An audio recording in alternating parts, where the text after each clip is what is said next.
Thunder rolled over the savanna as the sacred Baobab groaned, and the circle of villagers tightened around its roots. Elder Kato lifted a carved staff that seemed to breathe with embers. He said, "What is given tonight will shape the dawn."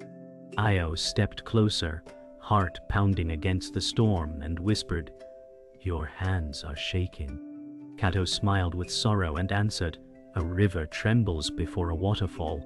The wind rose, scattering ash from last season's rites, and children pressed into their mothers' wraps. Malik moved to Io's side and said, "Stand steady, the ground may sway."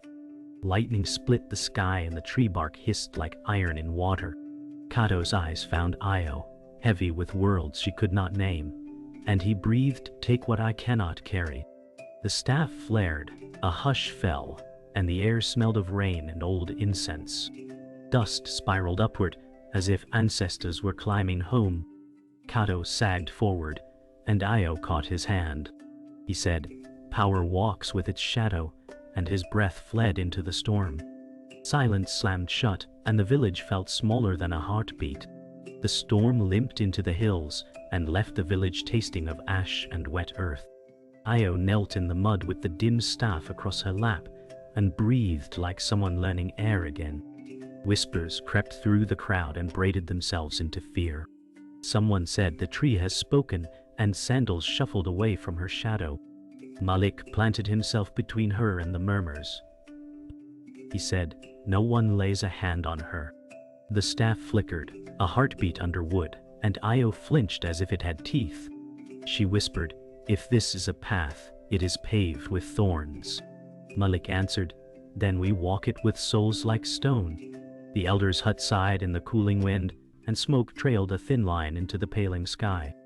A tiny child waved a bead string at the staff and hid behind a wrap. Io stood, mud tugging at her ankles, and the circle widened as though pushed by an invisible tide. The cracked baobab steamed where lightning had licked its spine, and the village gathered beneath its wounded crown. Smoke braided with morning mist and turned the air to bitter tea. Io stood before them with the staff wrapped in cloth, as if quiet could be tied. An old man spat near her toes and said, "That stick drags ruin like a net." Murmurs lifted, some pleading, some hard as gravel. Malik stepped forward and said, "Let your fear stop at my feet." Io felt eyes weigh her like grain on a scale. She said, "I will not run from what was placed in my hands." The crowd shifted. Hungry for certainty, no mouth could cook. From the back a girl whispered, "If it blesses, it bites first." A hawk screamed overhead, and the tree shivered as if remembering fire. Night returned with a bruise-colored sky, and the embers near the shrine clicked like beetles. Io sat on a rough log, the staff across her knees, warm as a sleeping animal. She traced carvings with a thumb and felt them answer like a pulse. She said, "You do not belong to me, yet you cling." From the shadows, Zuberi slipped into firelight with a smile sharp as a thorn. He said, "The crowd will bow to whoever lifts it without trembling." Io met his gaze and answered, "Crowds bow to stories, not to hands." He circled the glow as if hunting a flame. "Then let the story find its rightful tongue," he said, and his envy smelled like iron. The night wind rose and sifted ash across her feet, and the staff stirred as though listening for a distant drum. Dawn bled through cloud edges and found the village draped in mourning cloth. Drums did not speak, even goats walked softly.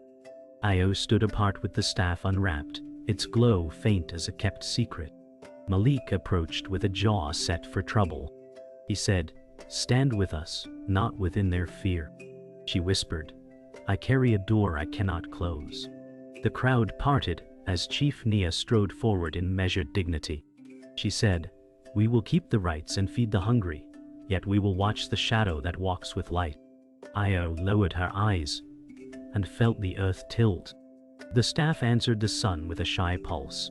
Somewhere a baby laughed, not knowing the world had changed, and the sound made grown hearts shake. Morning light crept into the huts, and smoke from cooking fires curled with the smell of millet. Io sat by the river edge, staff across her knees, watching her reflection warp in ripples. She whispered, "What did you place in me, elder?" Malik crouched near, his voice steady as stone. "You carry their breath, but you still breathe your own." She looked at him, eyes dark with doubt, and asked, "What if I am not enough?" He answered, "Enough is not chosen, it is proven." The river gurgled as if in laughter, but her heart felt heavy as stones on a burial mound. Women passed with baskets on their heads and glanced nervously, muttering quiet prayers. Aya dipped her fingers into the water, hoping the river spirits would speak, but only the staff hummed faintly against her skin. Inside the chief's hut, the air was thick with incense and shadows. Chief Nia sat upright, eyes fixed on Io, who clutched the staff like a shield. Nia said, "The ancestors do not misplace their trust, but they test the vessel." Io's lips parted, but words drowned in the smoke. Malik leaned against the doorway, hand on hilt, gaze unwavering. Nia continued, "You must learn quickly. Strength without wisdom burns hotter than fire." Aya whispered, "How do I find wisdom?" Nia's expression softened. "It is hidden in the pain you resist and the love you accept." A single drum beat outside called the people to gather, and Nia lifted her hand in command. "You will walk among them, not apart," she said, and Io felt the weight of eyes she had not yet met. The villagers gathered in the square, voices rising like restless birds. Io walked at the center, staff glowing faintly, every step echoing louder than drums. Whispers snapped like dry leaves. An elder woman cried, "The gift brings storms." Another shouted, "It brings strength." Children pointed, half afraid, half in awe. Malik's hand brushed her shoulder, steadying her steps. Zuberi stood at the edge, his smile carved with envy. He said, "If the ancestors chose, let her prove it." The crowd murmured in agreement, their hunger for certainty biting like teeth. Io's throat closed, but she lifted the staff, its light spilling across fearful faces. She said, "I do not seek power, but I will not turn away." The murmurs broke into silence, heavy as stone. That night, fire pits lit the darkness as drums beat slow and heavy. Io sat before the flames, staff planted upright, shadows dancing on her face. Malik sharpened his blade, eyes flicking toward her every so often. She said softly, "I feel their eyes even when they are gone." He answered, "That is what it means to be chosen." The words tasted bitter, and she looked to the stars. "I never asked for this," she whispered. From behind, Zuberi approached with deliberate steps. He said, "If you cannot carry it, I will." The flames crackled as Malik rose sharply, hand on sword. Io met Zuberi's stare, and her voice was firm. "It is not given to thieves." The staff flickered brighter as if agreeing, and the fire hissed sparks into the night. Before dawn, Io dreamed she was walking through tall grass that whispered like voices of the dead. The staff burned in her hand, but her feet dragged heavy. A shadow rose before her, tall and faceless, whispering, "Every gift is debt." She cried out, "Show yourself," but the shadow split into many circling her. She spun, clutching the staff tighter, heart racing like a drumline. A whisper in her own voice said, "You cannot escape what you are." She gasped awake, sweat cold on her brow. The staff pulsed faintly in her lap, alive as a heartbeat. Malik stirred from his post nearby, asking, "What did you see?" She stared into the fading stars and said, "I saw the cost." The sky dimmed with the approach of evening, and the village drums struck low, warning of unease.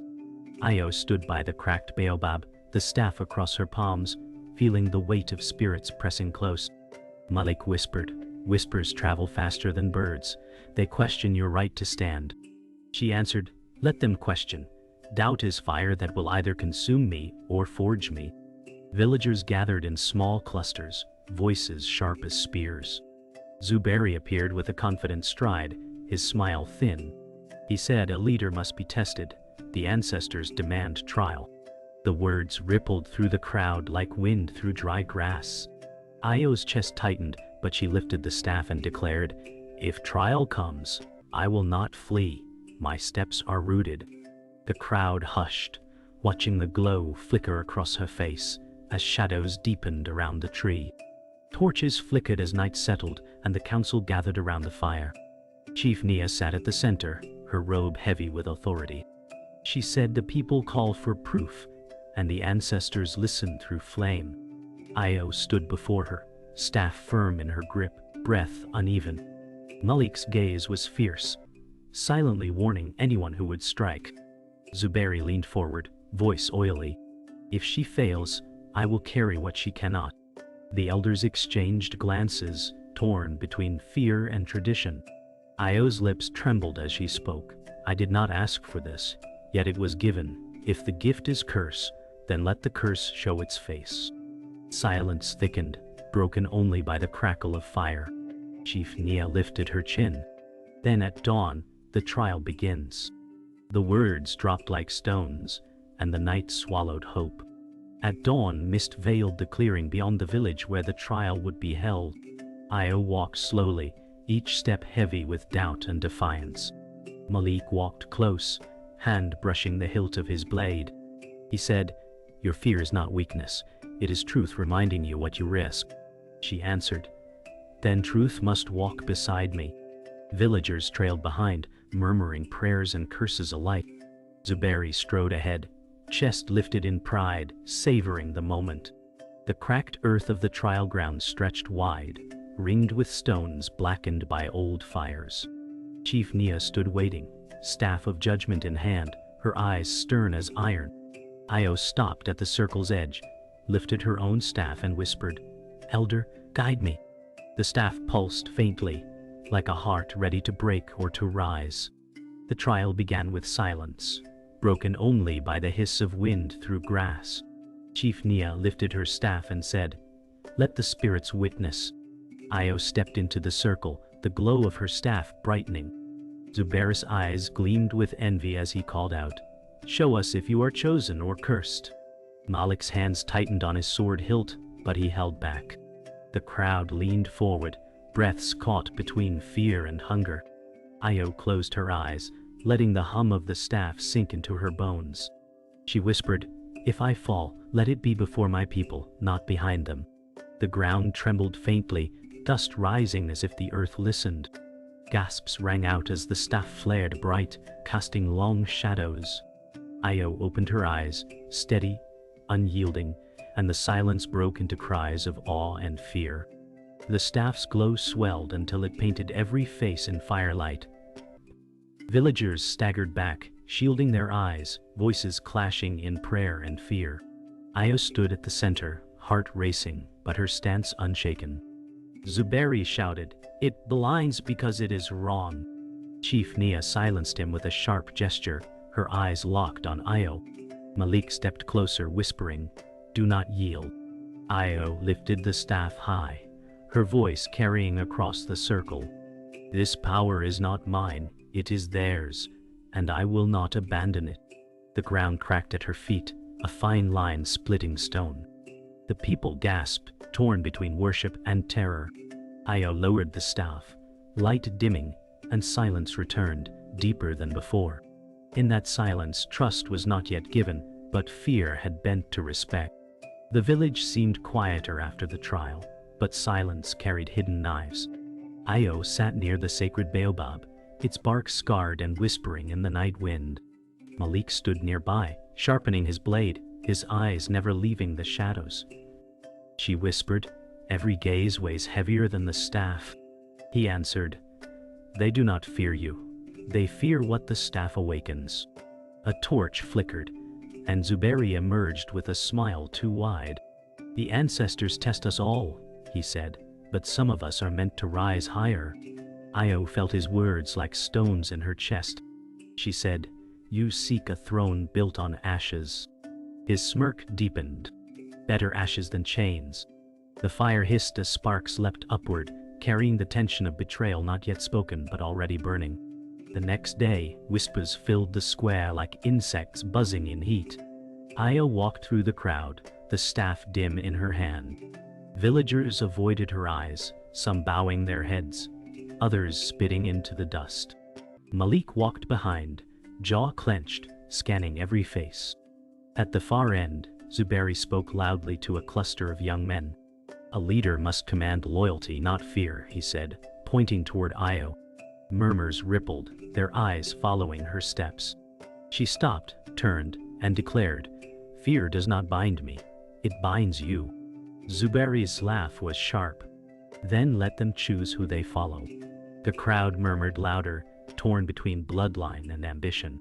Io tightened her grip on the staff, feeling betrayal take root in the soil beneath her feet. Night wrapped the village in uneasy stillness, but inside the council hut voices clashed. Chief Nia's face was stern, her gaze cutting from Io to Zuberi. She said, "The people cannot stand divided." Zuberi bowed slightly, words slick. "Then guide them to strength, not weakness." Io's voice cracked as she answered, "Strength that kills its own is rot, not leadership." Malik's fist tightened, but he stayed silent, his eyes locked on Zuberi. The elders shifted uneasily, unwilling to choose openly. Zuberi spread his arms. "If she cannot carry it, I will." The firelight flared, shadows dancing like restless spirits. Chief Nia struck the floor with her staff. "Enough," she declared. But the wound between kin had already split open, too deep for quick healing. The betrayal came with dawn. Io awoke to shouts outside her hut, the sound of sandals pounding on earth. Malik burst inside, sword drawn, voice urgent. "They come for you." She clutched the staff, heart racing. Outside, Zuberi stood with men at his back, their spears gleaming in the early light. He shouted, "The gift belongs to me, not to a frightened child." Io stepped forward, her voice steady, though her hands shook. "If you take it by force, you will bind us all to ruin." Zuberi sneered. "Better ruin than weakness." The men advanced, and Malik raised his blade, fierce as a storm.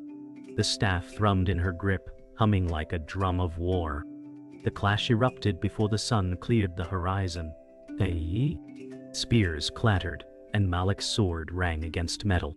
Io raised the staff, its light bursting outward, scattering dust and cries. Villagers screamed, some running, others falling to their knees. Zuberi fought through the glow, eyes burning with rage, shouting, "It is mine!" Io's chest burned with sorrow as she cried. This power was never meant for greed. The ground shook, cracking beneath their struggle. Malik shielded her from a spear, blood staining his arm. She screamed his name, but he growled, "Stand strong." The staff pulsed brighter, and a deep silence fell as even the earth seemed to hold its breath. Betrayal had spilled into open war, and nothing could be undone.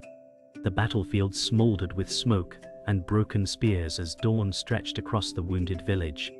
Io stood trembling, the staff glowing faintly in her hands, her breath ragged. Malik staggered at her side, blood darkening his sleeve, but his eyes never left her. Zuberi rose from the dust, his robe torn, rage carving his face. He shouted, "You cannot hold it forever. It burns what it touches." Io's voice cracked but steady. "It does not burn those who carry it for truth." Suddenly, the staff pulsed, brighter than before, throwing her backward into silence. A voice, deep as thunder, filled her skull, whispering, "Child of Cato's blood, the gift is bound to your line." She gasped. Cato was my kin. Her chest heaved as the truth slashed deeper than Zuberi's blade could. The revelation struck like another lightning bolt, shaking the circle of survivors. Malik's eyes widened and he whispered, "Cato was your blood." Io nodded weakly, gripping the staff that thrummed with new fire. Zuberi's laugh echoed bitterly. "Then it is true. He chose you and left the rest of us shadows." His voice cracked with fury and despair. Villagers whispered, their voices trembling between awe and fear. Io lifted her chin, though tears blurred her sight.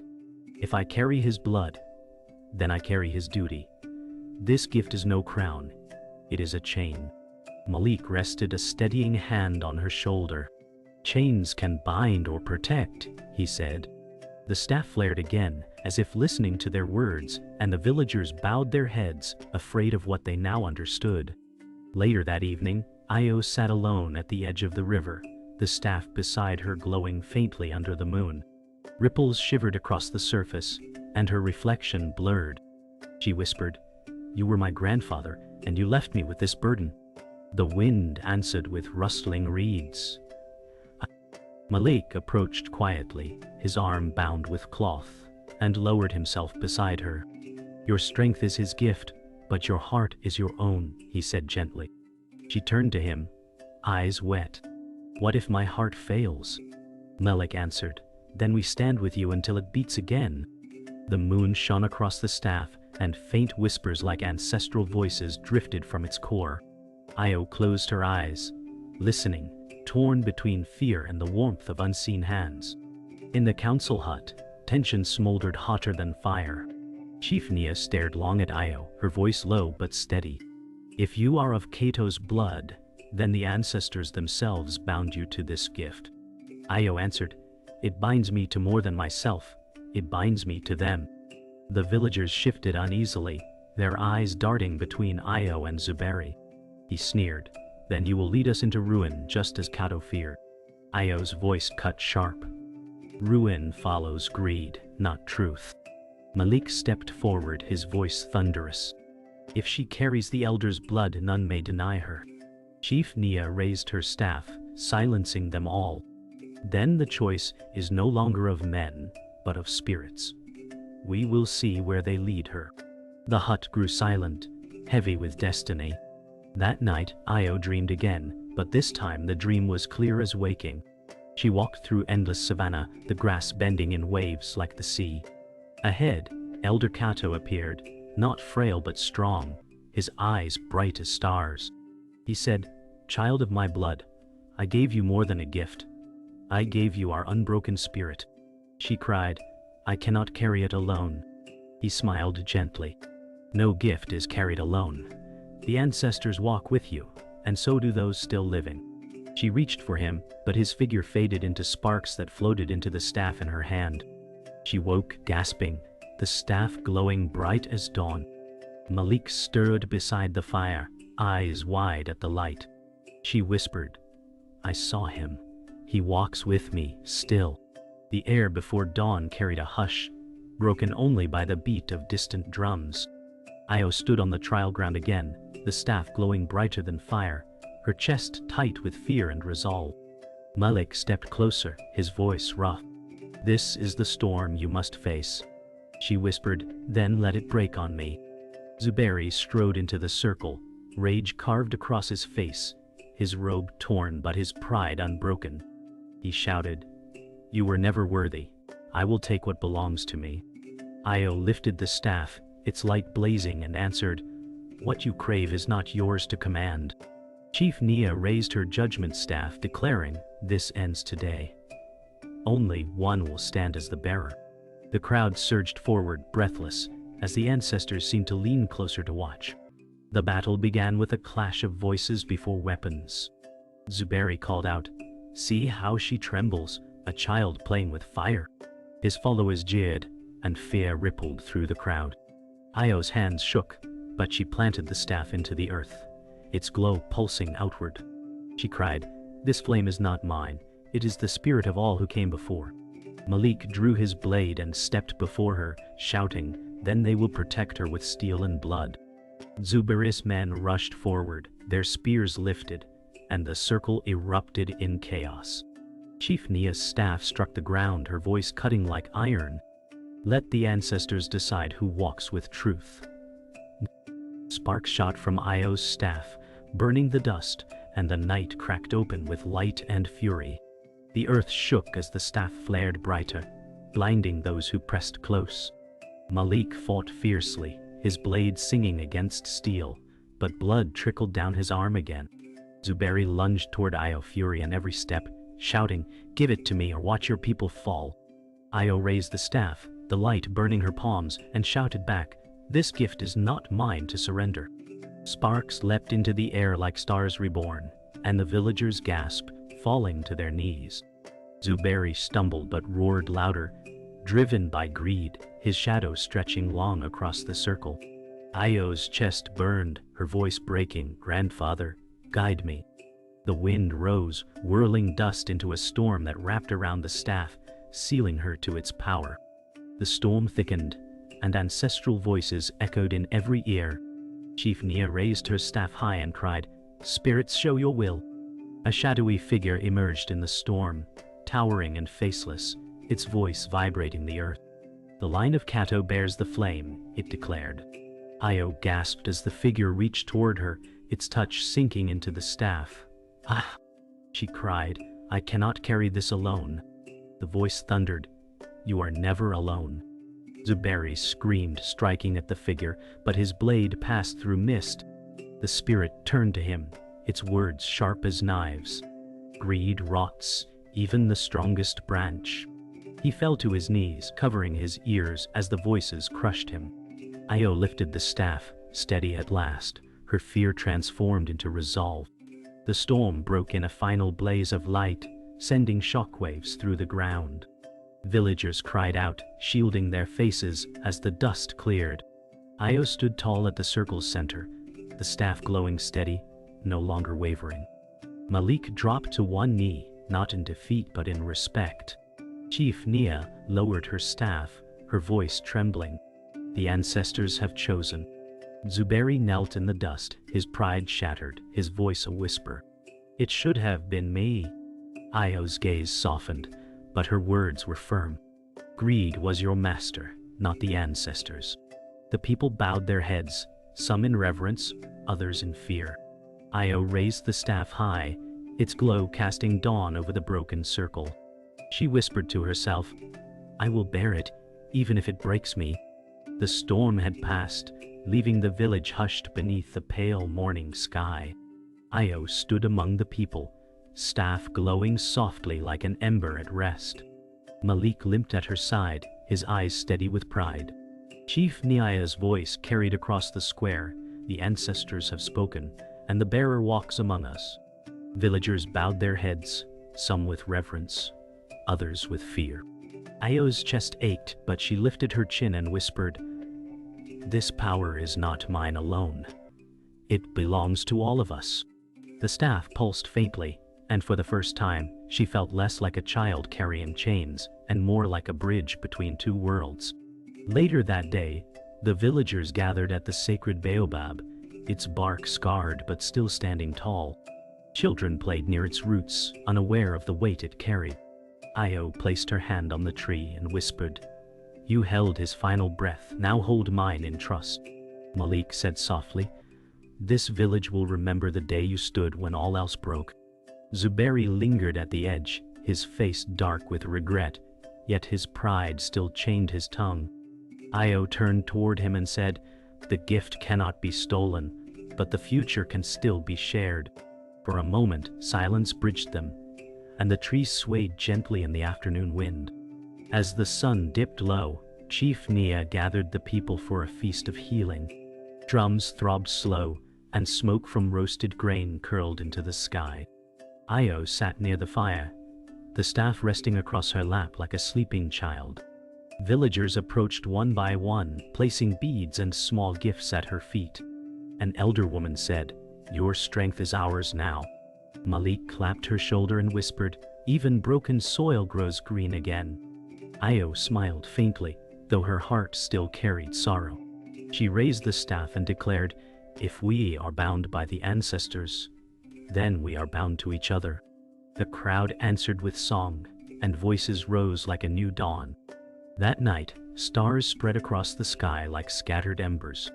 Io walked alone beyond the huts, staff glowing faintly in her hand. She whispered, "Grandfather, I carry you still." The wind shifted, and for an instant she heard Elder Kato's voice, "You carry us all." Tears pricked her eyes, but she smiled. Malik appeared behind her, quiet as shadow, and said, "The path ahead will test you again." She answered, "Then let it test me.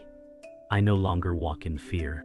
They stood together looking out over the vast dark plain where silence stretched like eternity, yet felt less empty than before. At dawn, the village gathered one last time, standing in a circle beneath the sky painted with gold and crimson. Io stepped into the center, the staff glowing steady, no longer wild but calm, like fire at rest. She said, "The burden is mine, but the path is ours." The ancestors do not call one voice. They call a chorus. Chief Nia raised her staff in answer. Malik bowed his head, and even Zuberi lowered his gaze in silence.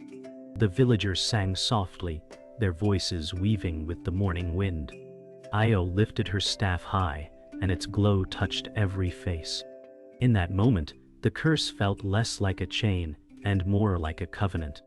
She whispered, "So be it," as the sun crowned the horizon.